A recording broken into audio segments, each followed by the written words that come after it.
I'll show you some of the best network troubleshooting commands. Now to start, let's just go ahead and open CMT first. So let's just open the command prompt. After that, I'm going to show you a couple of commands. First off is the most basic one. We're going to do something called ping. Now, ping is basically you testing if the website is responding or not. So it's basically, hey, are you on or not? So let's try pinging google.com like this. And then let's just press enter. Now you can see it's pinging Google right now with 32 bytes of data. And you can see there's a reply. These are the statistic and these are successful, right? So basically what it means is that Google is on, it's responding, and we're doing okay now. So after that, let's try something called path.ping now. So path.ping. After that, let's just try Google again. Now, what's path.ping? Basically, it provides the latency and packet loss for info for each hop. And what that means is that if it fails, then that means there's something wrong with it. So let's just try path.ping.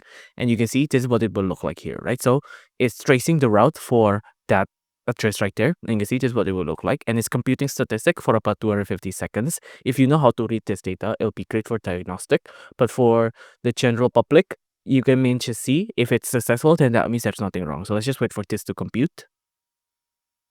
Once the trace is complete, you'll see the statistic here. Again, if you can read the statistic, then this will be very useful for you. But for the general public, what this basically means is that this is working perfectly and all of this is fine. So don't worry about it.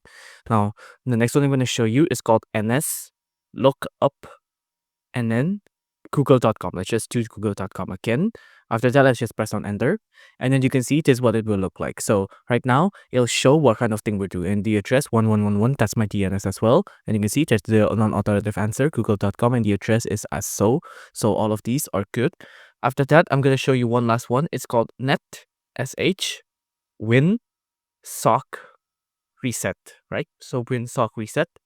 Now, what this will do is that it'll flush all of the settings and all of the corrupted settings or any malware that you might have on your computer. So if you found that you're having issues with your laptop or on your Windows or on your network, then using this command will likely help.